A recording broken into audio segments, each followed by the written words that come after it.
I read so much because that was like our form of currency growing up. Like my brothers and I, like my dad wanted us to. Neverland Ranch stood as a dazzling dreamscape where fantasy and reality intertwined. A sprawling, whimsical kingdom filled with laughter, music, and childlike wonder.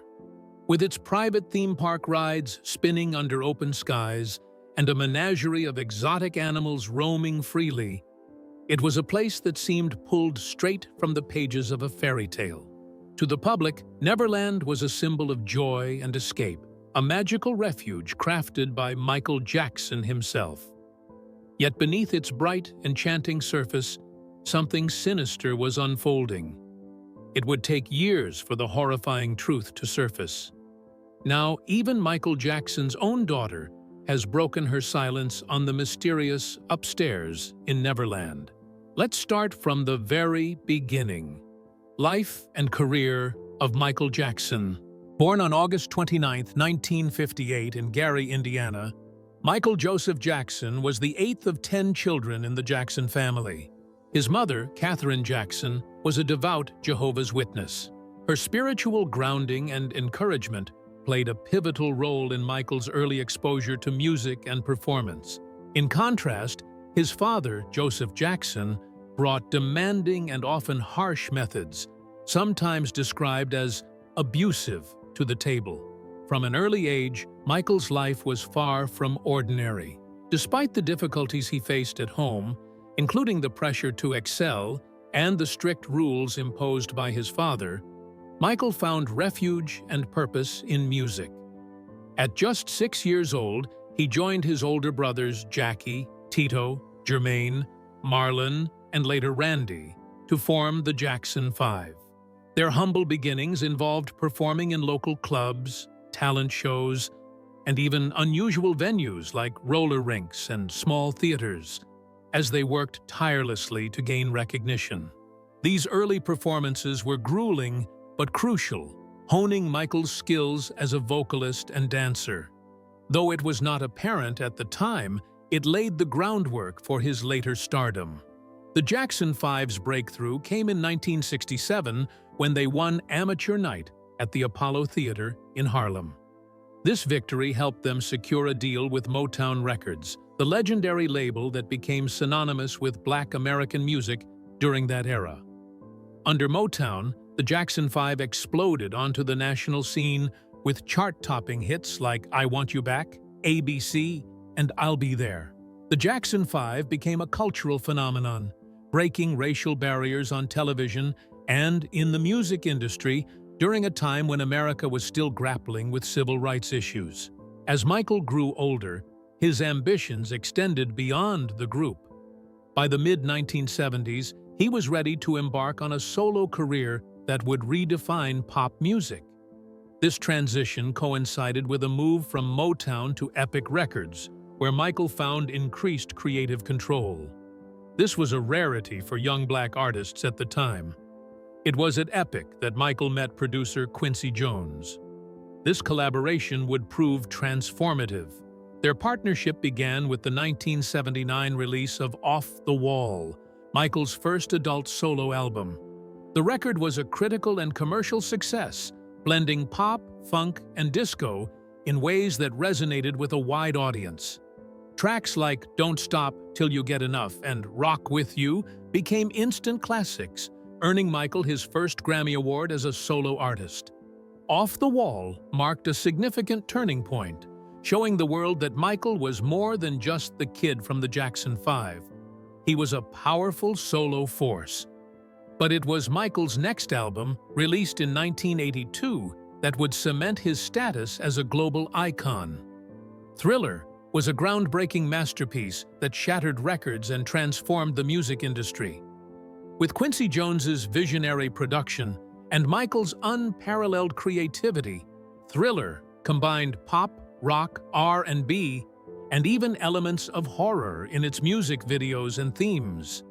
The album produced a string of hit singles such as Billie Jean, Beat It, and Thriller, each accompanied by innovative cinematic videos that redefined the medium. What followed was a continuous ascent into cultural superstardom. Michael Jackson didn't simply dominate the charts, he changed the entire landscape of popular music and performance. By the time Bad was released in 1987, the pressure to outdo Thriller was immense. Yet Michael delivered an album that further expanded his artistic range. With Bad, he took more creative control, co-writing most of the songs and pushing his image and sound into edgier territory. The title track, along with Smooth Criminal, Man in the Mirror, and The Way You Make Me Feel, showcased his versatility, ranging from social commentary to sultry pop anthems. The accompanying world tour broke attendance records globally and positioned Michael not just as an entertainer, but as a global ambassador of pop culture. The short film-like music videos continued, and with the rise of MTV, his visual influence was as strong as his sonic one. He was no longer just a chart-topping artist. He was a singular phenomenon. By the early 1990s, Michael had become a symbol of artistic perfection and personal mystery, with his every move scrutinized by a fascinated and often critical public. In 1991, he released Dangerous, a stylistic shift away from Quincy Jones's sound toward the new Jack Swing production of Teddy Riley. The album contained the global smash, Black or White, a call for racial harmony, and Remember the Time, which showcased African-inspired visual storytelling. The short films for Dangerous singles were bigger and more ambitious than ever, including cutting-edge morphing technology and Hollywood-level production. Jackson's performance at the Super Bowl XXVII halftime show in 1993 was a cultural moment in itself. He stood motionless for over a minute before delivering a medley that redefined what a halftime show could be. This was arguably his artistic peak, commercially invincible, visually groundbreaking, and socially resonant. Yet, 1993 also marked the beginning of a different kind of attention, one focused less on the music and more on the man behind the mask, signaling the start of a decade where controversy would increasingly compete with creativity in defining Michael Jackson's public identity. The 1993 child abuse allegations. The controversy began with Jackson's relationship with Jordan Chandler, a 13-year-old boy whose family lived near the Neverland Ranch in Santa Barbara County, California. Their friendship began warmly, with Jackson acting as a mentor figure who introduced Jordan to a world of fantasy and fun. Jordan's father, Evan Chandler, initially seemed supportive, but soon became a central figure in the unfolding events. In August 1993, Evan Chandler shocked Jackson by demanding millions of dollars in exchange for not publicly accusing Jackson of child molestation. Such an accusation alone threatened to destroy Jackson's career and legacy. When Jackson refused to pay the amount outside the legal system, the Chandlers filed a civil lawsuit for child abuse. This triggered a private investigation, during which Jackson vehemently denied all allegations. The situation became murkier as Jordan Chandler's own statements appeared inconsistent. Psychiatric experts who evaluated Jordan reached conflicting conclusions, with some questioning the veracity of his claims, while others found indications of trauma. This divide fueled suspicion and confusion. As media scrutiny intensified, the matter escalated from private negotiations into public allegations, leading to a formal police investigation. Authorities searched Neverland Ranch, Jackson's homes in Los Angeles, and elsewhere looking for evidence to support the allegations. The scrutiny was unprecedented for a global superstar. Despite the high-profile investigations, the evidence remained inconclusive. One focus was on certain art books found at Neverland, some containing drawings and writings that authorities questioned. But nothing definitive emerged linking Jackson to criminal wrongdoing. No physical evidence or eyewitness testimonies provided the smoking gun prosecutors sought. Jackson's legal team argued that the accusations were baseless and motivated by financial gain. During this period, Jackson refused to settle any criminal charges, choosing instead to fight the allegations in court. This decision led to a prolonged legal battle that drained both his finances and his emotional well-being. The stress was palpable as Jackson maintained his innocence. In early 1994, to avoid the uncertainties of a criminal trial, Jackson agreed to settle the civil lawsuit filed by Jordan Chandler and his parents. The settlement amounted to $15 million to Jordan and an additional $3 million to his parents. This sum sparked intense debate and speculation. Most notably, Jackson's settlement explicitly stated that it was not an admission of guilt. Many observers interpreted the settlement as a pragmatic move to end a damaging episode quickly. Critics, however, saw it as a tacit admission, while supporters argued it was a strategy to protect Jackson's children and reputation. Following the civil settlement, the criminal case faced further hurdles.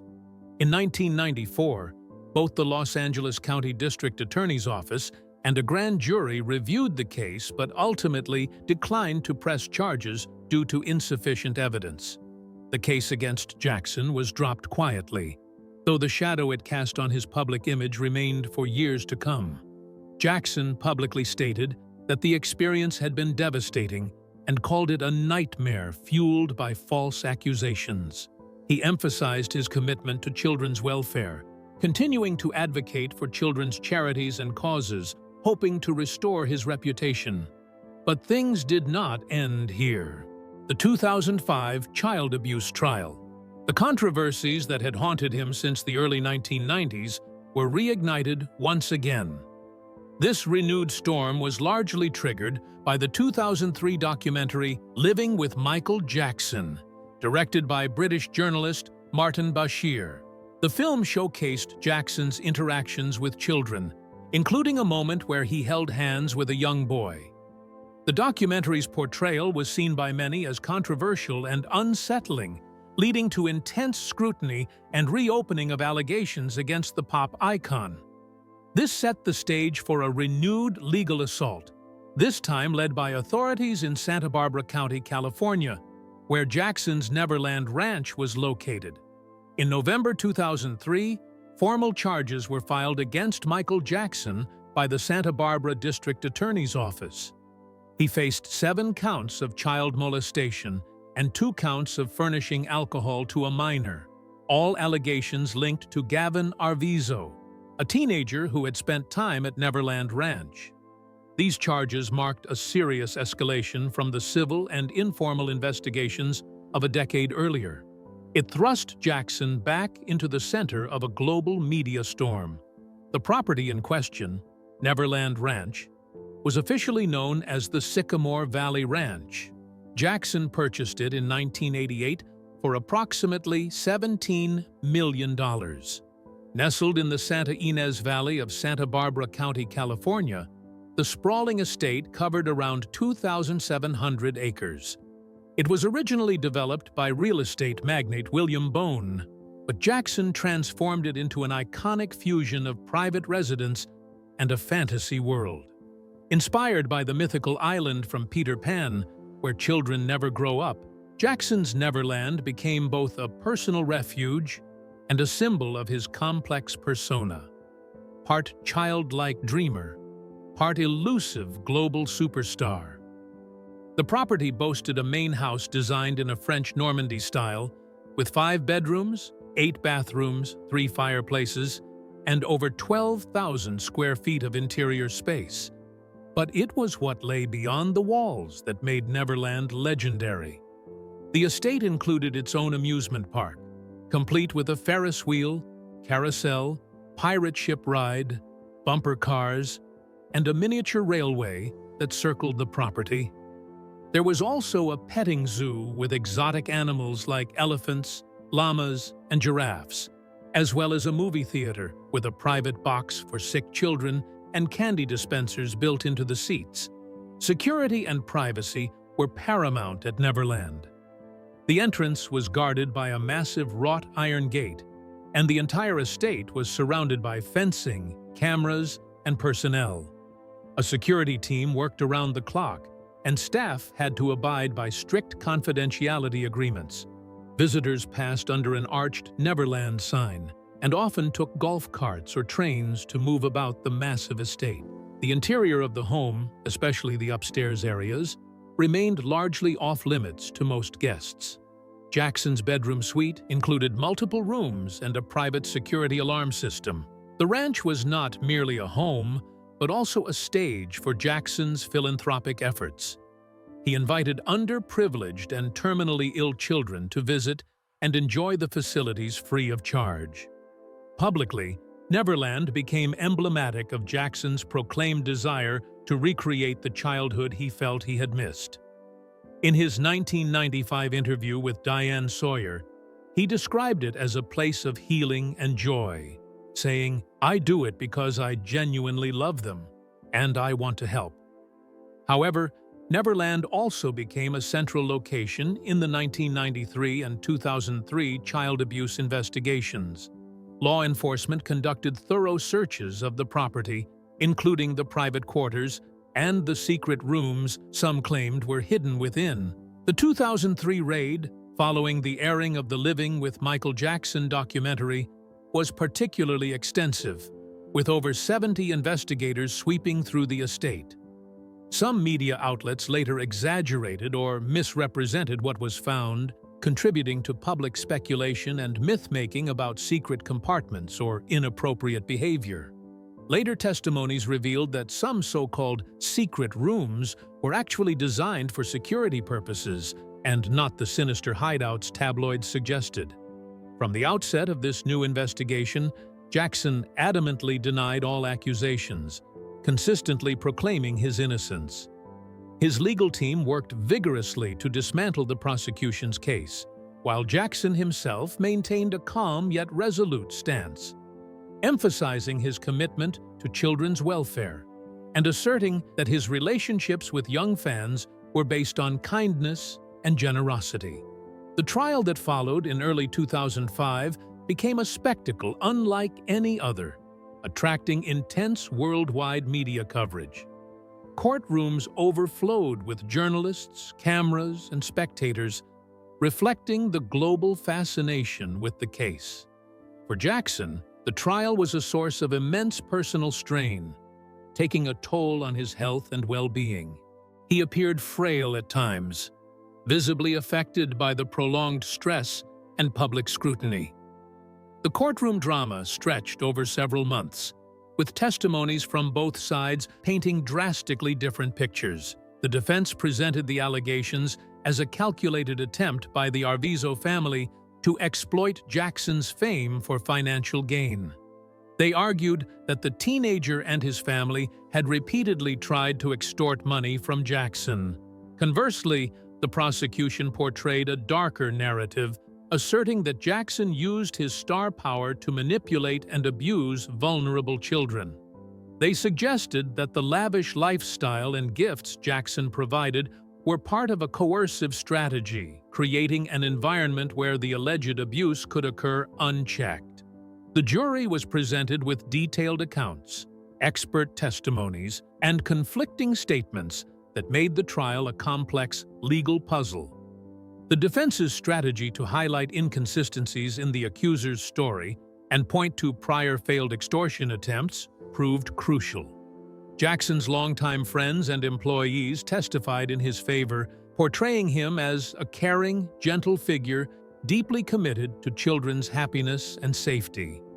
After months of tense proceedings, the trial concluded with the jury's verdict on June 13, 2005. In a decision that shocked many but vindicated Jackson legally, he was acquitted on all charges. The verdict was a pivotal moment, signaling the end of a grueling ordeal and a formal restoration of Jackson's legal innocence. Yet, despite the acquittal, the case left deep scars on his public image. The media had sensationalized the trial from the start, and the accusations had already seeped into popular consciousness, altering the way many viewed the pop star. For all the legal closure, the cloud of suspicion lingered. Years later, the FBI released extensive investigation files related to both the 1993 and 2005 allegations. These documents revealed that federal authorities found no evidence sufficient to charge Jackson with any wrongdoing in either case. Despite this, the damage to Jackson's reputation had already been done. By the time of Jackson's 2005 trial, Neverland had become as much a courtroom exhibit as it was a home. Prosecutors and defense attorneys both used images, floor plans, and footage of the property to support their arguments. Jackson stopped living at Neverland after the trial, stating that he felt the home had been violated by the intense scrutiny and invasive searches.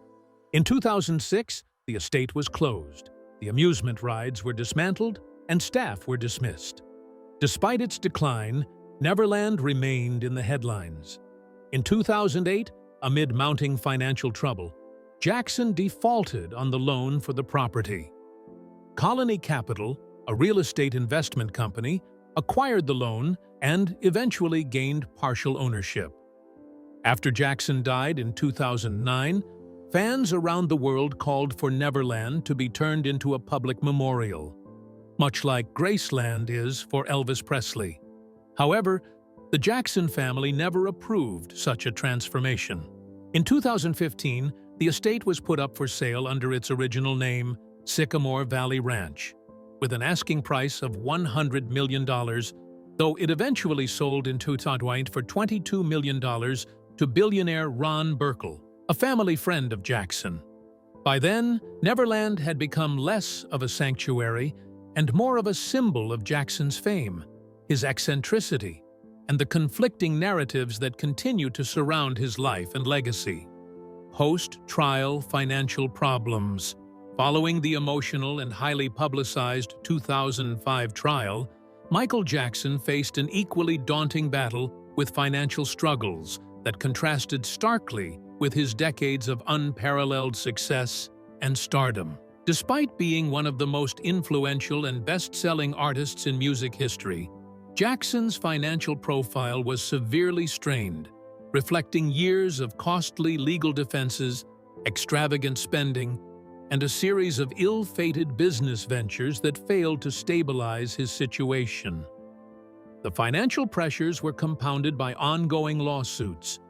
At one point, nearly 47 civil suits were active against him, in a bid to escape the relentless media attention and find some respite.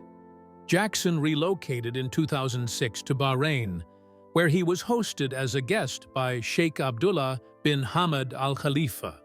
Yet, even in this new setting, Jackson's financial woes continued to mount.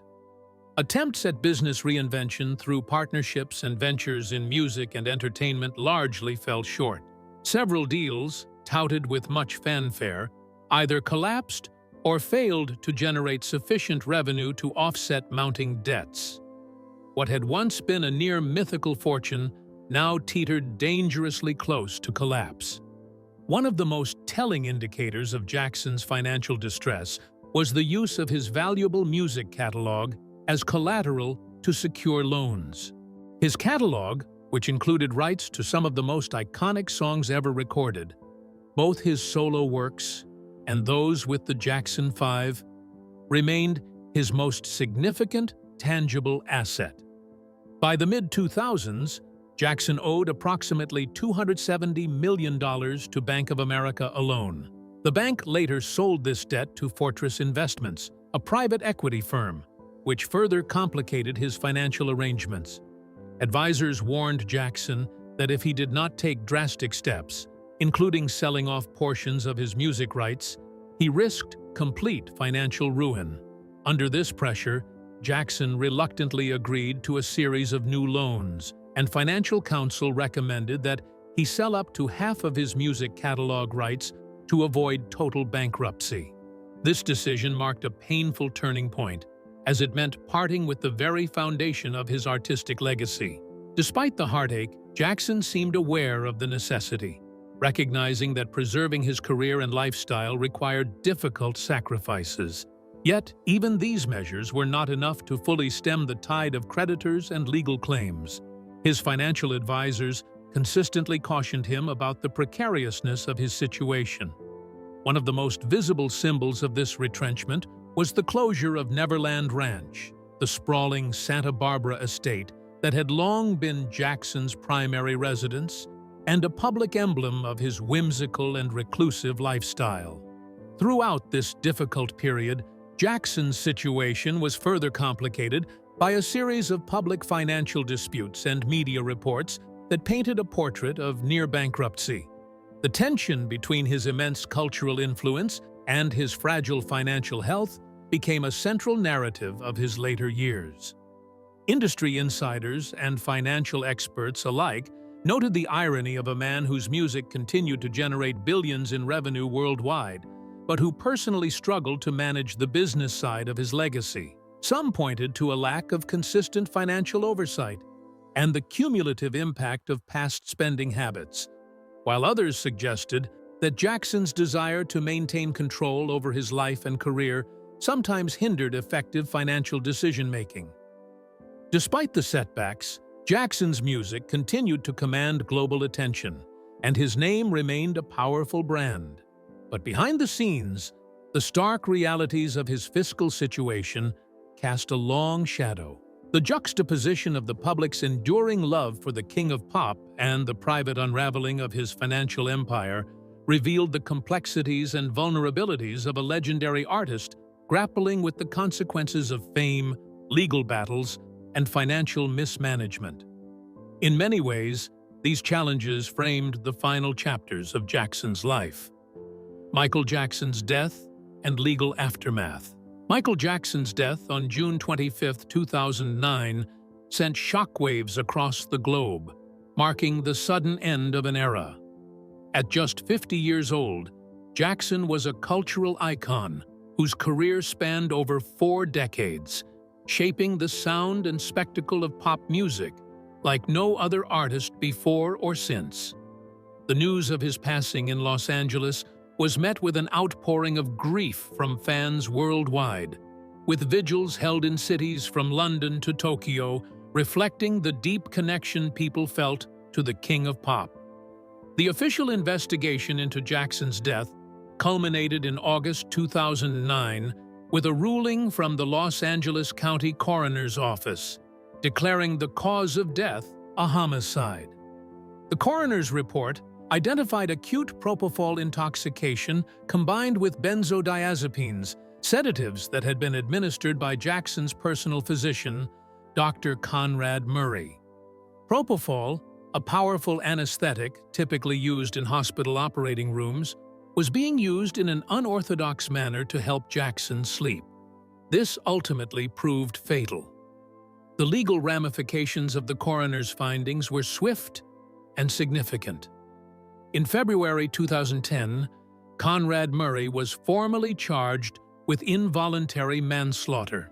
The indictment accused him of administering the lethal dose of propofol and failing to provide adequate care, which directly led to Jackson's death.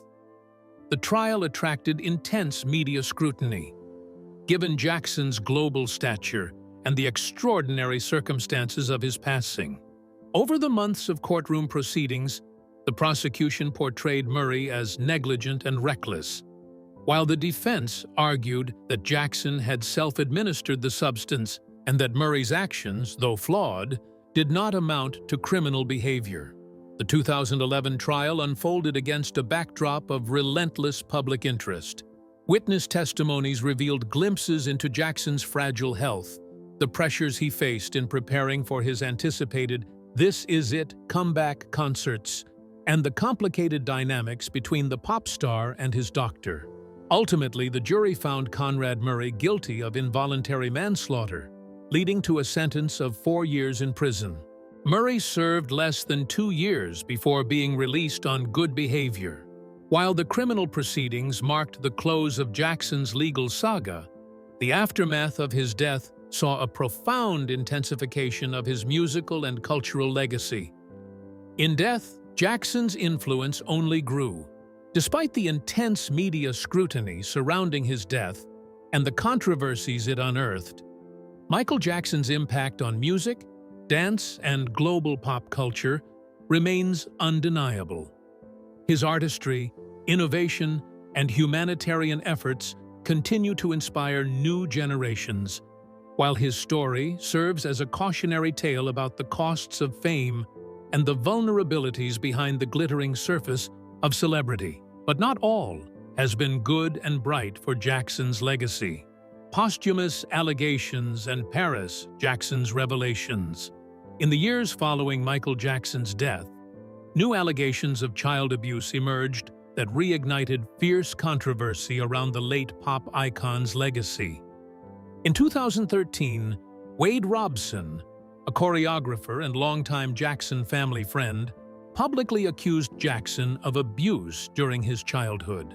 The following year, James Safechuck came forward with similar allegations.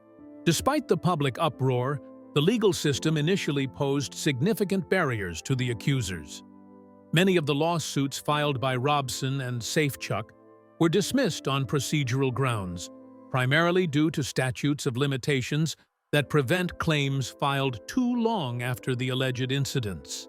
Additionally, the courts found that the plaintiffs lacked direct affiliation with Jackson's business entities, which complicated efforts to hold the estate or corporations liable. These dismissals, however, did little to quell the controversy.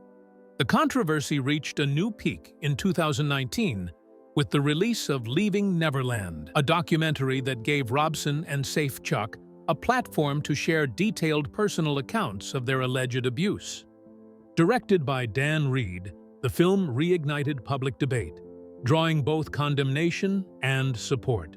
It presented the narrative of Jackson as a complex figure whose extraordinary talent was intertwined with troubling personal behavior, provoking strong reactions from fans, critics, and cultural commentators alike.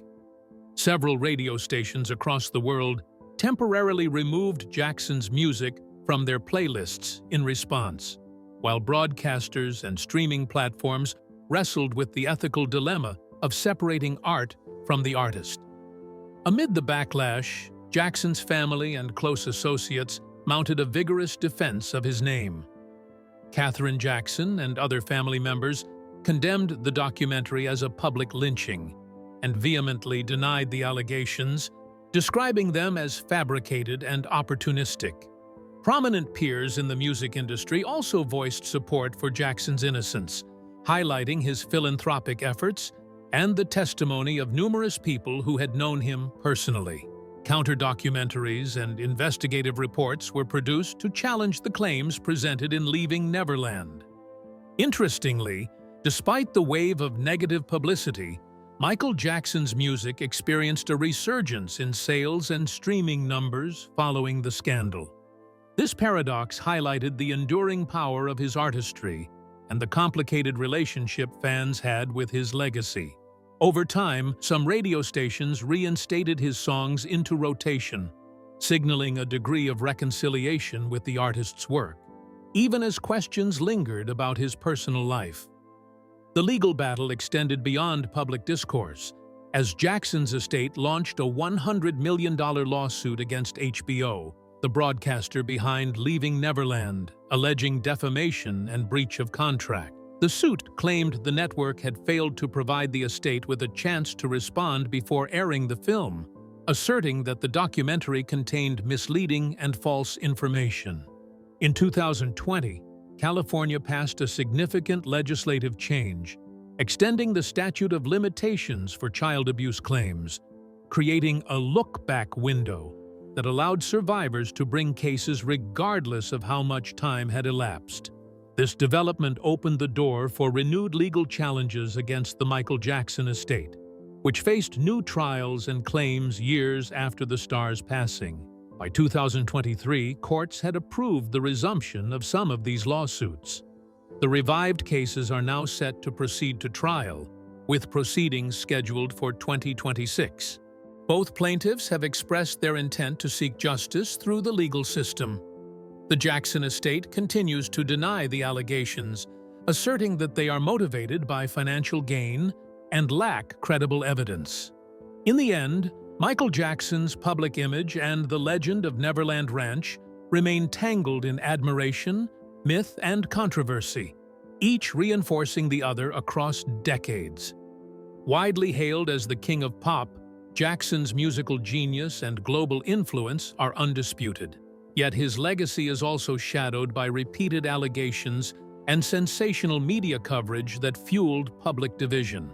Neverland, his iconic estate in Santa Barbara County, stood as a grand manifestation of childlike wonder, filled with amusement rides, a zoo, and whimsical architecture, but it also became the center of endless speculation. In fact, in 2017, Paris Jackson broke her silence on the matter and said that the estate's upper levels were places of music, rehearsals, and fatherly warmth, an image far removed from the darker insinuations. Security features and restricted areas did exist, largely as protective measures for an intensely private individual overwhelmed by fame, rather than evidence of secrecy.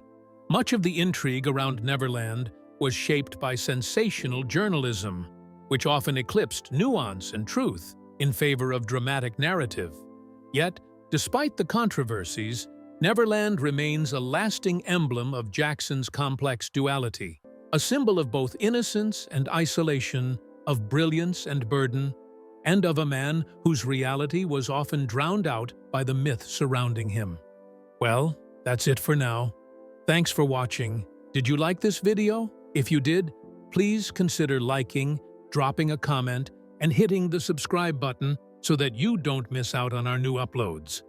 Also, don't miss this video you see on your screen right now. It's truly unbelievable.